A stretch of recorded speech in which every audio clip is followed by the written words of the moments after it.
Hi, Sivakarthikeyan அவர்களுடைய 25வது படம் இப்போ பராசக்தி அப்படின்னு சொல்லி டைட்டில் பண்ணப்பட்டிருக்குங்க.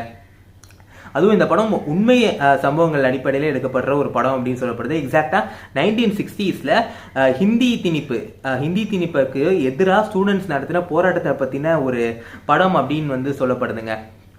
அதுவும் இந்த டைட்டில் டீசர் இதுலேயே நீங்கள் பார்த்துருப்பீங்க.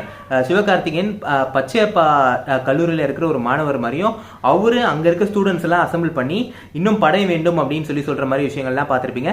இதை ப்ரூவ் பண்ணுற விதத்தில் இன்னொன்று ஒரு இதுவும் நம்மளுக்கு கிடச்சிருக்கு, ஒரு சோர்ஸ் ஒன்று கிடச்சிருக்கு.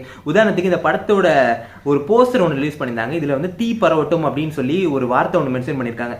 இது எக்ஸாக்டா பேரறிஞர் அண்ணா அந்த டைம்ல இந்த ஹிந்தி திணிப்பு நடந்த டைம்ல எழுதின ஒரு புத்தகத்தோட ஒரு பேர் அது. அந்த டைம்ல இந்த புத்தகம் அங்க இருக்க நிறைய மக்களுக்கு ஒரு எழுச்சி உண்டாகுச்சு. எஸ்பெஷலி ஸ்டூடெண்ட்ஸ் மத்தியில ஒரு பெரிய எழுச்சி உண்டாகுச்சு. ஸோ இதெல்லாம் வச்சு பார்க்கும்போது 1960s நடந்த ஹிந்தி இம்போஷனுக்கு அகெயின்ஸ்டா ஸ்டூடெண்ட்ஸ் பண்ண ப்ரொட்டஸ்ட்டை பத்தின ஒரு படமா தான் இருக்கும் அப்படின்னு சொல்லி நம்ம கண்டிப்பா எதிர்பார்க்கலாங்க. ரெண்டாவது விஷயம் என்னன்னா, இந்த படத்துக்கு இந்த பேர் வச்ச உடனே சில பிரச்சனைகள்லாம் வர ஆரம்பிச்சிங்க. உதாரணத்துக்கு விஜய் ஆண்டனி அவர்கள் இந்த படத்தோட டைட்டில் தெலுங்குல நான் வச்சிருக்கேன், ஸோ தெலுங்குல உங்களால இந்த பராசக்தி அப்படின்னு சொல்லி ரிலீஸ் பண்ண முடியாது அப்படின்னு சொல்லி சில விஷயங்கள்லாம் அவர் போட்டிருந்தாரு. பட் அது சம்பந்தமா ப்ரொடக்ஷன் ஹவுஸ், இந்த படத்தோட ப்ரொடக்ஷன் ஹவுஸ் டான் பிக்சர்ஸ் ஒரு தெளிவான ஒரு விஷயத்த எக்ஸ்பிளனேஷன் கொடுத்துருக்காங்க.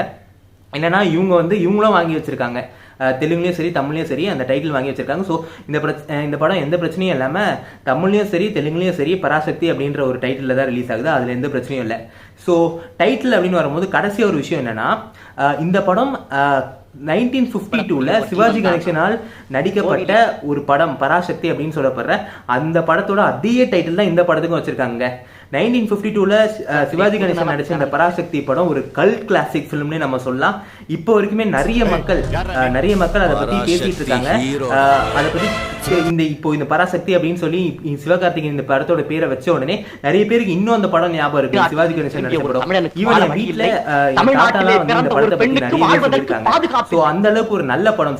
சிவாஜி கணேசன் அவர்களுக்கு ஒரு நல்ல கை கொடுத்த ஒரு பயங்கரமான ஒரு படம் பராசக்தி. ஸோ அதே படம் இப்போ சிவாஜி கணேசன்ல இருந்து சிவகார்த்திகேயனுக்கு கை கொடுக்குதா அப்படின்னு சொல்லி நம்ம பார்க்கலாம். அப்புறம் கடைசியா இந்த படத்தை சூர்யா அவர்கள், அப்புறம் துல்கர் சல்மான் அவர்கள், அப்புறம் நசீரியா, அப்புறம் விஜயவர்மா அவர்கள் எல்லாம் நடிச்சிருக்கணும் அப்படின்னு சொல்லப்பட்டிருக்கு. முன்னாடி அப்படிதான் பிளான் பண்ணாங்களா. பட் இப்போ அவங்களால நடிக்க முடியல. பட் அதனால இப்போ சிவகார்த்திகேயன் அவர்கள், அப்புறம் அதர்வா அவர்கள், அப்புறம் ஸ்ரீலீலா அவர்கள் அவங்க தமிழ் டெபியூட் ஃபர்ஸ்ட் டைமா, அதுக்கப்புறமா இப்போ ரவி மோகன் அவர்கள் இவங்க எல்லாருமே இப்போ நடிச்சிருக்காங்க. ஸோ இதை பத்தியும் நீங்க என்ன நினைக்கிறீங்கன்னு சொல்லுங்க. ஒருவேளை அவங்க நடிச்சிருந்தா இந்த படம் பயங்கரமா இருக்கும் நீங்க நினைக்கிறீங்களா, இல்லைன்னா சிவகார்த்திகேயன் அவர்களே பயங்கரமா பண்ணியிருக்காங்களா அப்படின்னு சொல்லி நீங்க சொல்லுங்க. எனக்கு பொறுத்த வரைக்கும் சிவகார்த்திகேயன் அவர்களே பக்காவா பண்ணியிருக்காங்க. இப்போ இருக்க கேஸ்டிங் எனக்கு பயங்கரமா பிடிச்சிருக்கு. பட் எனிவே நீங்க என்ன நினைக்கிறீங்கன்னு சொல்லி மறக்காம கமெண்ட் சொல்லுங்க. நான் இன்னொரு வீடியோல உங்களை சந்திக்கிறேன். தேங்க்யூ.